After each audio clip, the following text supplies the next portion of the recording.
Betsy, what's the problem? Karen, my mother-in-law, was grinning. You made the reservation, right? It seems like you didn't make one for me. Of course. This is a family trip after all. Huh? Today is just for the family. The driver isn't part of the family, right? How can you not understand that? At that moment, something inside me snapped. Oh, is that so? Then I guess I'll head home. I grabbed my belongings and headed for the entrance. My name is Betsy. I'm a 30-year-old office worker. I've been married to Lance for 3 years. We're currently living happily together. Lance works for a corporation since graduating from college. We both work, so we're financially stable, and I thought we could continue to live peacefully. Lance has an older brother, and his parents seem to have high expectations for him, being their eldest son. Lance, being the younger, seems to have more freedom. Because of this, my husband and I haven't needed to interact much with his parents, maintaining a comfortable distance. I've never had any issues with them, just visiting during Thanksgiving or Christmas. But they've never complained either. I think our peaceful life is partly because Lance views his family and our home as separate entities. However, one day, everything changed. Betsy, when are you going to have kids? Excuse me? Hurry up and have a boy, will you? I'm counting on you. This was an unexpected directive from Karen, out of the blue. I was shocked. Having children isn't something you can just do if you want to. Lance and I had been thinking about having kids, but it wasn't that simple. I didn't understand why Karen suddenly started saying these things to me, but I responded politely to avoid upsetting her. However, she kept calling, even during work hours. She never used to call so frequently. What was going on? I'd call back when I could, and she'd ask questions like, Are you pregnant yet? Are you trying to conceive? I thought she'd get bored and stop calling after a few days, but it only got worse. If I didn't return her calls, she'd leave a ton of messages. Ignoring them only led to more calls. If I were a stay-at-home wife, I might have received even more calls or visits. A chilling thought. Eventually, I couldn't take it anymore and talked to Lance about it. At first, he seemed skeptical, but he was shocked when he saw the extensive calls and message history. Wow, that's crazy. I know, right? It's a bit overwhelming. Why this sudden change? Even Lance didn't know. But your parents live with your brother and his wife, right? Why is she contacting me so much? I'll ask my brother about it. And he called his brother. What? For real? Okay, alright. He's talking to him, looking very surprised. After hanging up, he was visibly surprised. So, what did your brother say? Turns out, he's divorced. No, you're kidding, right? I'm not. His wife left recently, and he moved out to live alone. I was stunned. They seemed like a happy couple. I never expected them to split up. Lance, deep in thought, muttered to himself. Maybe, now that my brother is single, my parents are looking to us for a future heir.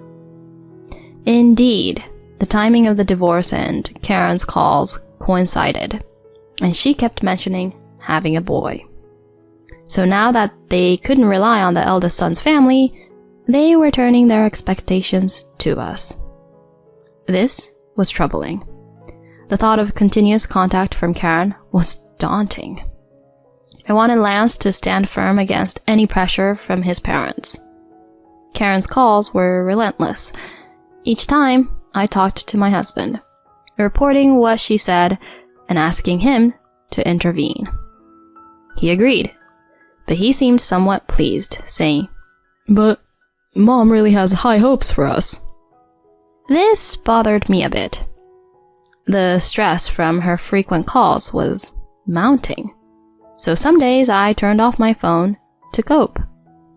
Eventually, I got a budget smartphone for work, so I could keep my personal phone off during work hours. This reduced my stress at work, but my resentment towards her grew. If she continued like this, I considered blocking her number. When I started ignoring her daytime calls, she finally came to our house on a weekend. "Hey, Betsy, why aren't you answering your phone? Every time I call, it says the phone is off or not connected." "Oh, sorry about that. I've been turning off my phone because of how busy work is." "What's that all about? Are my calls more important than your work?" "No. Work is obviously more important," I thought to myself. She berated me even though my husband was with me. "You know, if you just got pregnant already, I wouldn't have to call you so often. Do you understand that?" No. You can stop with your calls anytime you want. It's up to you," I thought to myself, but didn't say it out loud. It would be too much trouble. I was also hoping my husband would help out. If he spoke up firmly to his mother, maybe she would back off. But contrary to my expectations, he started agreeing with her. "You know, she's right. We need to get pregnant soon." "What?" "We need to fix the situation so Mom doesn't have to waste her efforts." What is he talking about? Why is he agreeing with her and encouraging this behavior? I couldn't understand his intentions.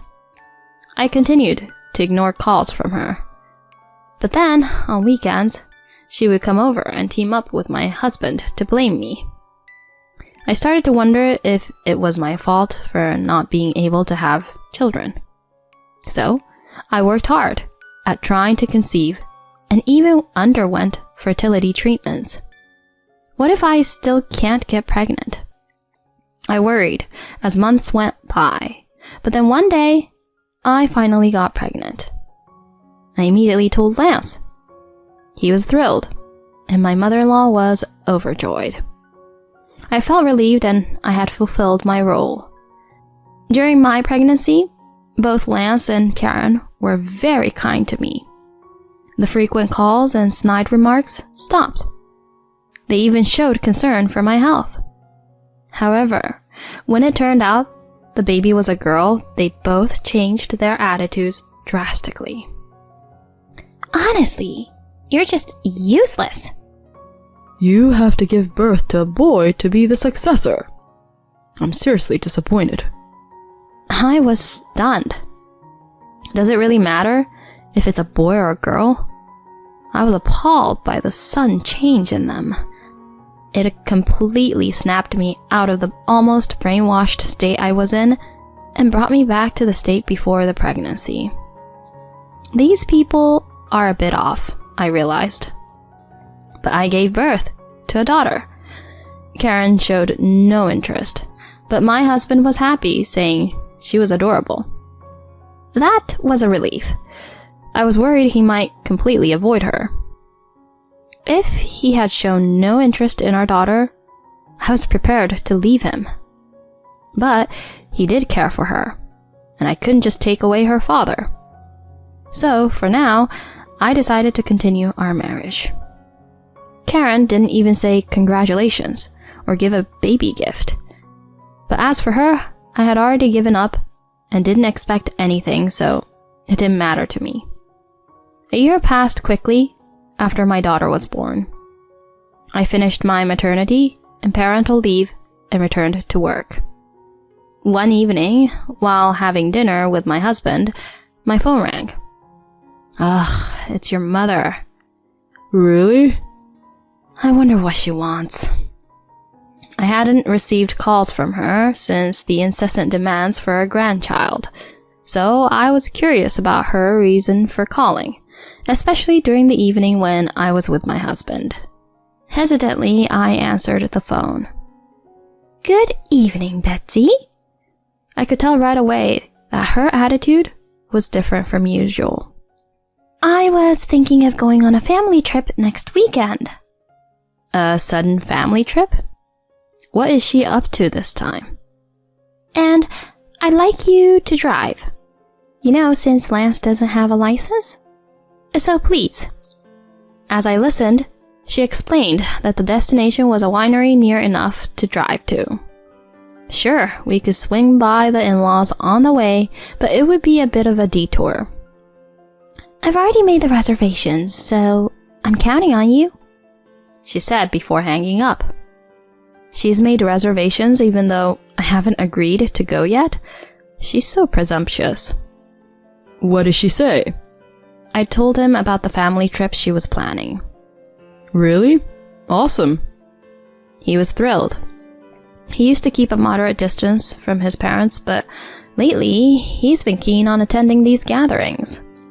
Apparently, he's happy to be treated like the eldest son since his brother has cut ties with the family. I thought it didn't matter, but maybe it's important to him as a brother.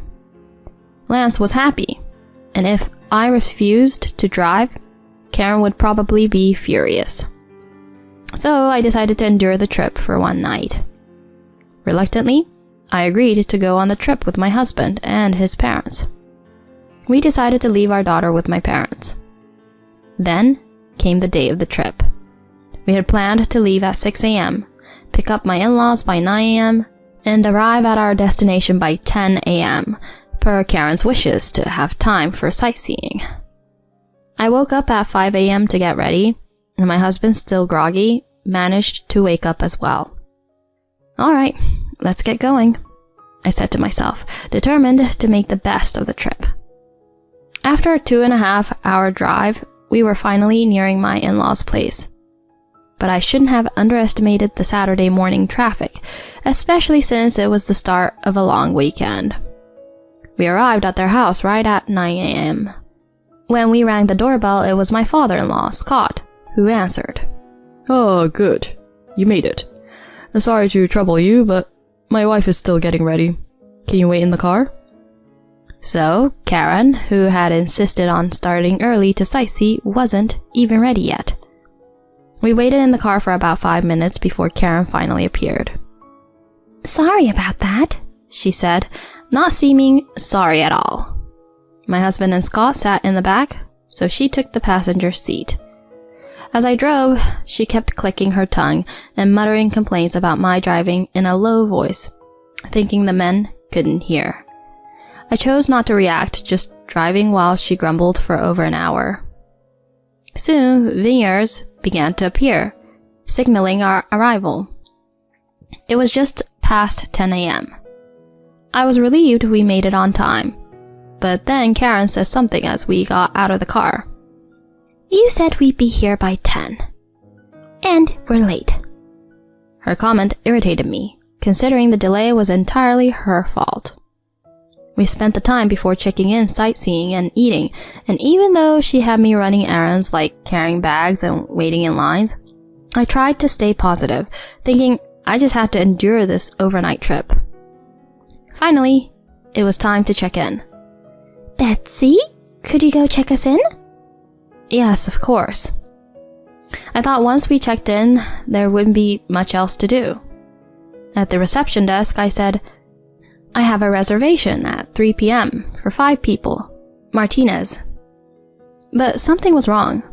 The clerk looked confused. We have a reservation for 4 people. I instantly knew what had happened. Karen had made the reservation. The clerk, sensing something amiss, apologetically informed me. We were told during the reservation that there would be only one female guest, aged 60. Clearly, Karen had intentionally excluded me. I was embarrassed to have caused a scene at the hotel. I'm sorry. There seems to be a mistake with our reservation. Can we add another person? The clerk tried to help, but eventually said, I'm sorry, but we can't add another person to your room, and we're fully booked today.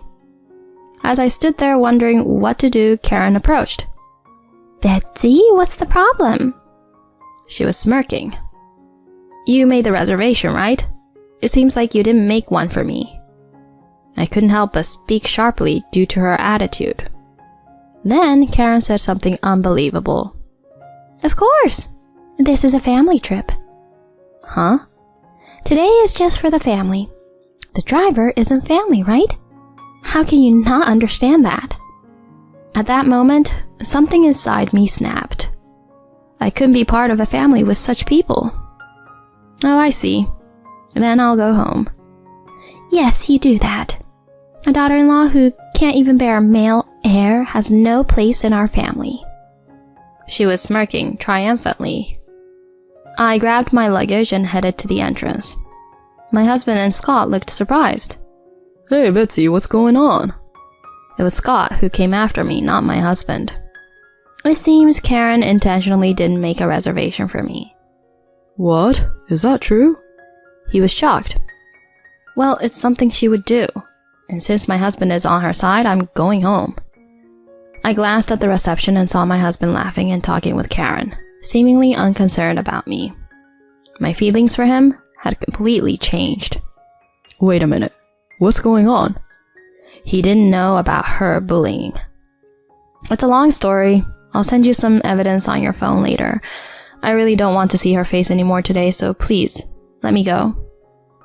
I said that and left the hotel. As I drove away, tears started to flow. I couldn't forgive them for their treatment and was angry with my husband for not defending me. I decided to take action against them and hurried home. I packed my bags and returned to my parents' house. They were surprised but furious when they heard the story. After calming down, I sent the audio evidence to Scott. The audio I sent to him included all the demeaning comments and harassment from his wife and son that I had recorded over time. It had their pressure about having a grandchild soon, Lance's agreement with it, and the vile words when they found out I was having a girl. It also included their rush for a boy after our daughter was born and the recent interaction at the hotel, which I had recorded. His response to the evidence was apologetic. Thank you for the data, and I'm sorry for all the pain you've been through. Things moved quickly after that. Lance rushed home and contacted me in a panic. Hey, why is all your stuff gone? I can't be with someone who sides with their mother instead of protecting me. Let's get a divorce. He was shocked by the mention of divorce. Let's at least talk about this. So I went back to our house for the first time in days, leaving my daughter with my parents. When I arrived, both Karen and Scott were there. Betsy, you're the one who brought up divorce? What are you thinking? You think you can get away with that? I won't allow a divorce. If you want a divorce, have a son first. She was as harsh as ever, losing her composure even in front of her husband. Yeah, you have responsibilities, so no divorce. I was beyond anger. I was just appalled. It doesn't matter what you want. I'm prepared to fight this through mediation or whatever it takes. I have evidence of your mother's bullying and the fact that you never protected me. This is more than enough for a divorce, and I might even claim alimony. My statement made Lance and Karen panic. What? Alimony? Let's not make a big deal out of this. Well, it is a big deal. Do you have any idea how much I've suffered? You'll never understand the pain of not being protected by your own husband. Anyway, I'm set on getting a divorce. At that point, Karen, not wanting to lose, turned to her husband for support. Say something to her. Scott then spoke up calmly. Well said, Bessie. Be strong for your daughter. Leave my son and stupid wife to me. Wait, what are you saying? Dad, what are you talking about? Quiet. I'm disappointed in both of you. Aren't you ashamed of your petty bullying again? What do you mean, again? I've been told before by our eldest son's wife about bullying from you. They said they'd resolve it, so I didn't intervene. But now you've started bullying our younger son's wife. I won't forgive this. I want a divorce. What? Are you serious? Of course. Unless I'm cutting ties with you. What? Dad, why? I'm disappointed in you also. A man who can't cherish his wife is not my son. Reflect on what you've done. Both Karen and Lance were devastated by Scott's declaration of divorce and disownment. With Scott's help, I was able to divorce Lance and receive alimony and child support. Karen, having been a housewife for years, couldn't find work and ended up moving in with Lance, who struggled financially due to the alimony and child support. I felt they got what they deserved. Later, Scott contacted me again, saying Lance's brother wanted to talk. At the cafe, I met not only him, but also his wife.